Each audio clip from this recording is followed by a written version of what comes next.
has trouble with the snap, and the ball is free. Okay, next question. I'm a horse football coach right now. You know, it got shoved up, shoved it up. It got shoved, right? Let's get into it. Let's start with Friday, August 30th. Michigan State plays Florida Atlantic. The Tom Herman coached team down in Florida somewhere. Yeah. I don't know. Boca Raton. Nice campus. BR. So, yeah, I guess we'll start with Winston here. What are your got any thoughts, predictions on that? Yeah, I mean, it's a team that is coming off a 4-8 season. I think the Tom Herman factor is hard to ignore. I've always quietly been a fan of his.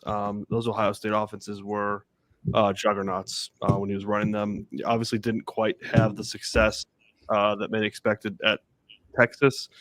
It hasn't really had too much success at Florida Atlantic, albeit in a shorter stint. But going to announcing quarterbacks, they just announced their starting quarterback, Cam Fancher, who is a transfer from Marshall, I believe. He also brought along with his top target, Caleb Coombs.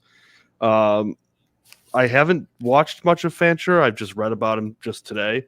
65% completion percentage last year, 11 TDs, also turned the ball over, had 11 interceptions. Seems like, he's 6'1", 195. Seems like he's an athletic quarterback that's still a little unpolished. But those are the quarterbacks that can give you lots of problems. I don't know where he's at in terms of growth, but, obviously the 11 interceptions is encouraging. But, new offense, new system, new coaching, who knows what they kind of have done to be able to polish him. I definitely think the Tom Herman factor is hard to ignore. I mean, that's a good quarterback or an athletic quarterback with that type of offensive mind.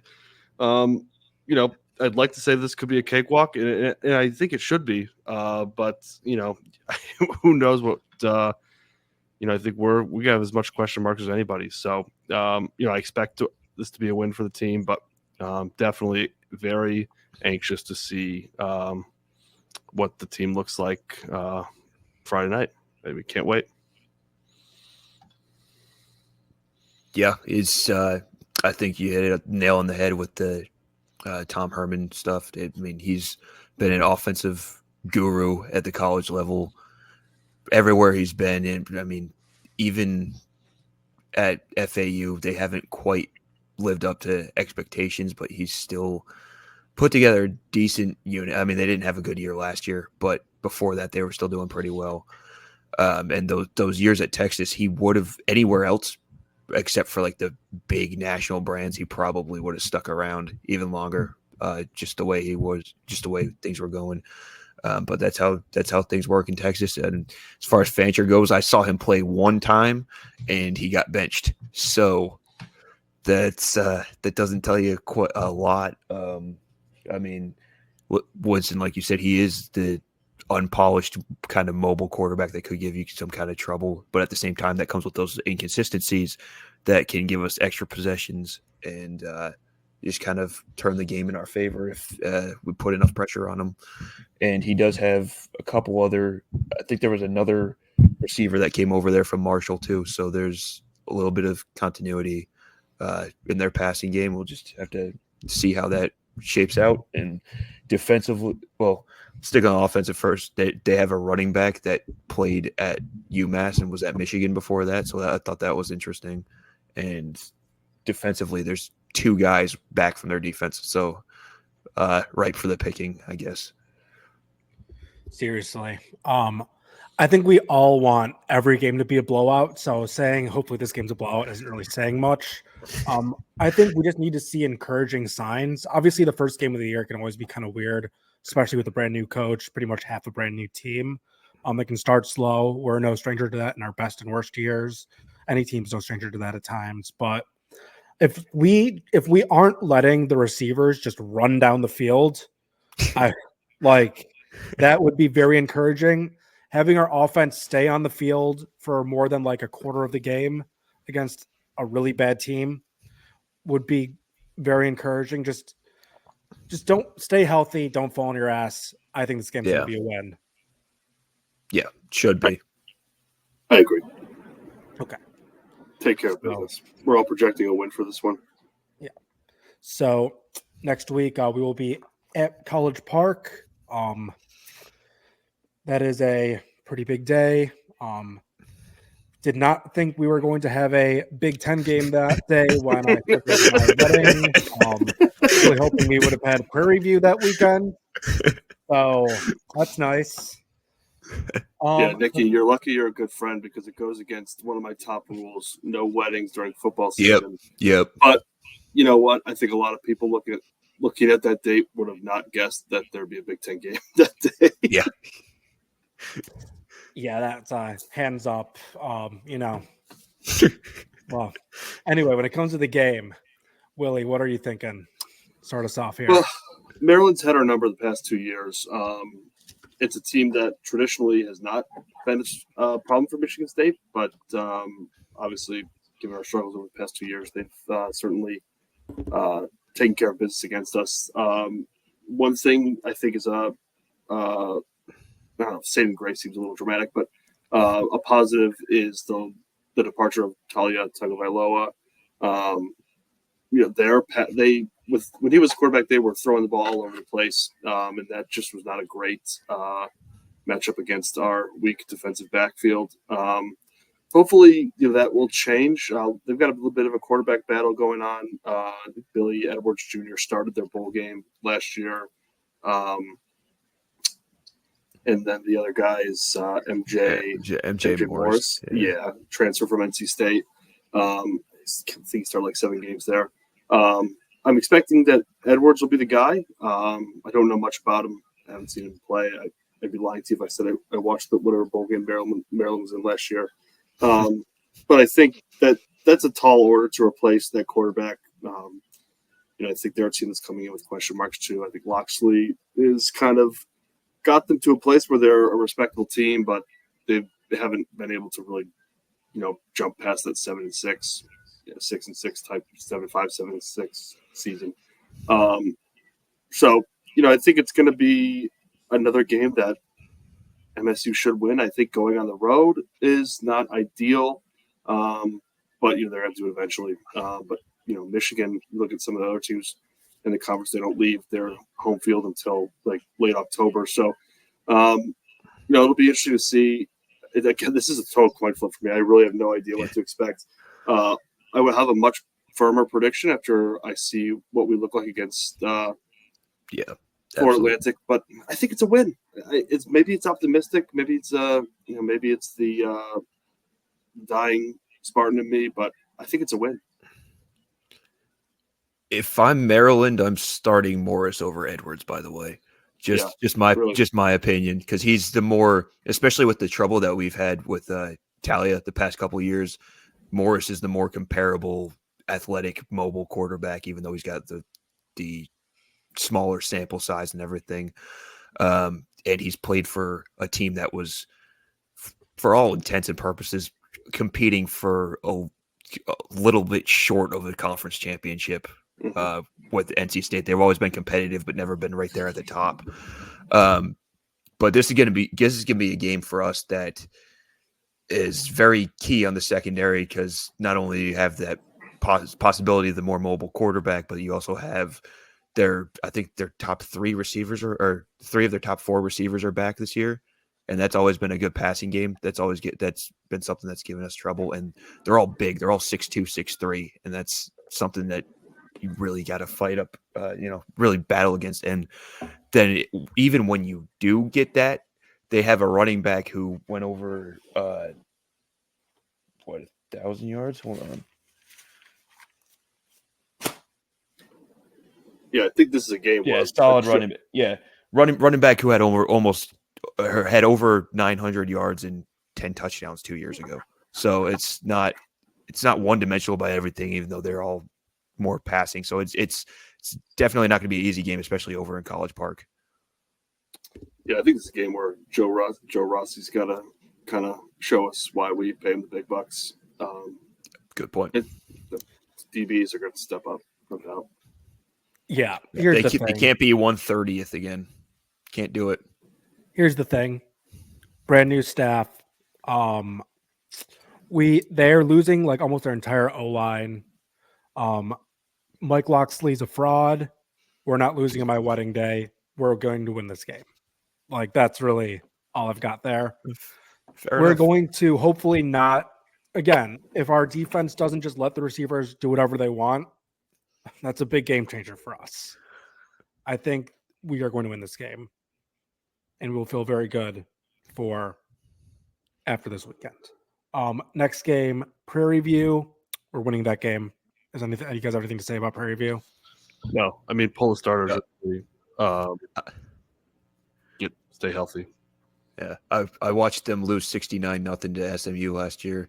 Couldn't find, when you go to their website, on their team website, when you click on stats, it goes to the schedule. So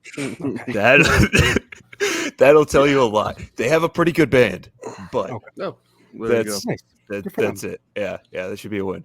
Yeah. I mean, even last year we were blowing out. Last year we were blowing out these kind of teams. Next, who cares? Yeah. All right, Boston College. Really quick, I didn't get I was playing with my headphones. I didn't get official prediction on the Maryland game for either of you two. I said when. Oh, I'll say when. Okay. I never actually said it, but I alluded to it. Yeah. Okay. Sorry. Carry on. So next one, we play the legendary ACC school, Boston College, coached by Bill O'Brien in his first year at this job. Obviously, he's an actual person. He's a real name. He's been around multiple leagues. Willie, start us off. Yeah, I think at a quick glance, Boston College when projected win total or Vegas has their over under at 4.5.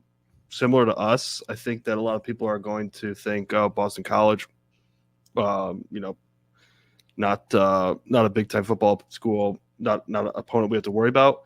Obviously, Bill O'Brien has had success at the college level, and at the pro level for that matter.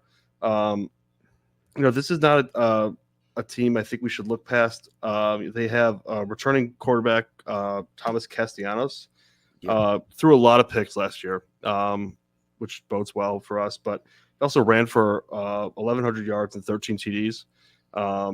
Gave FSU fits, ripped up SMU in the bowl game. So definitely a challenging task for the defense with that type of threat at quarterback.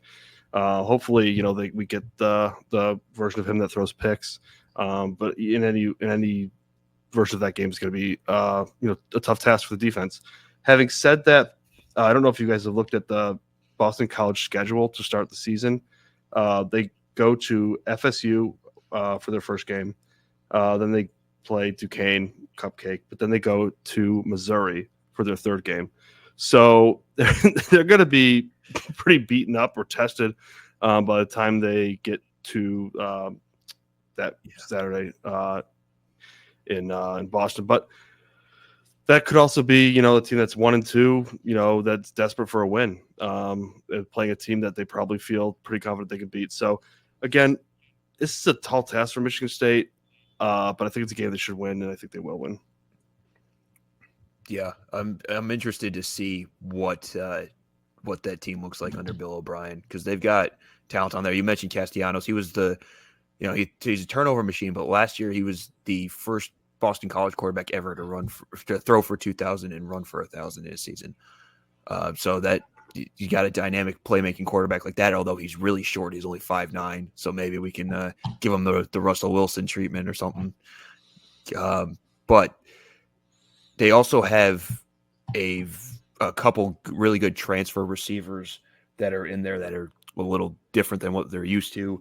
Jaron Bradley was the leading receiver for Texas Tech 2 years ago. All Big 12 receivers, so that's no slouch there.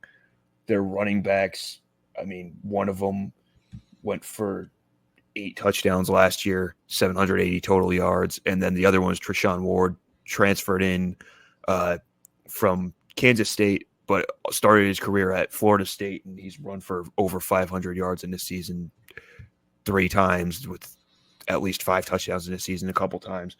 So, I mean, they have some talent on there that's going to be kind of difficult to deal with if we start overlooking them, no matter how well they start their season with that tough schedule that you mentioned. But I do think we pull that one out. Just a hunch.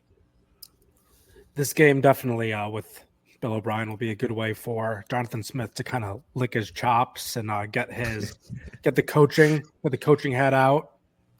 Good test, playing real coach, real out of conference team.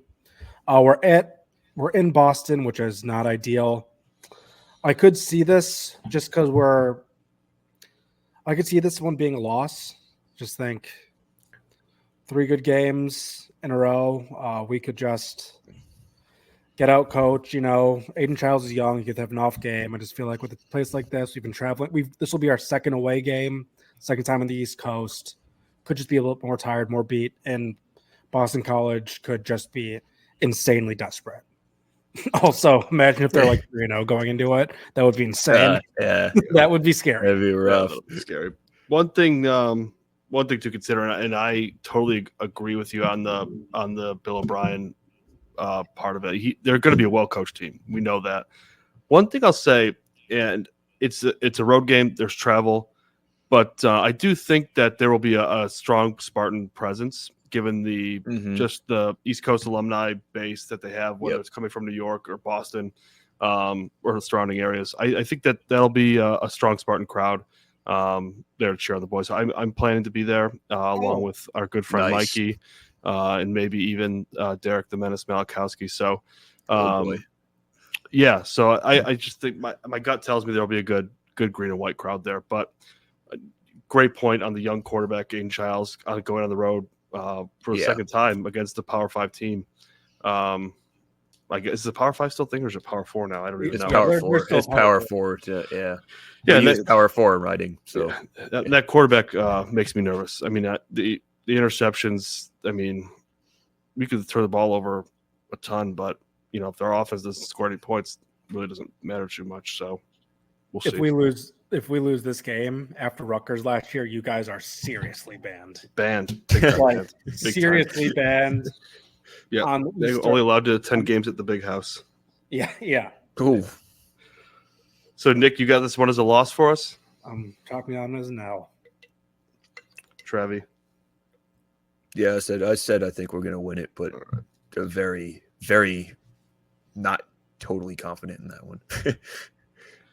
Yeah, that's one where I think, I'm hoping if, starters can rest second half versus Prairie View, come in well rested for that one. Yeah, coming off 2 tough games in 3 weeks, but we'll see.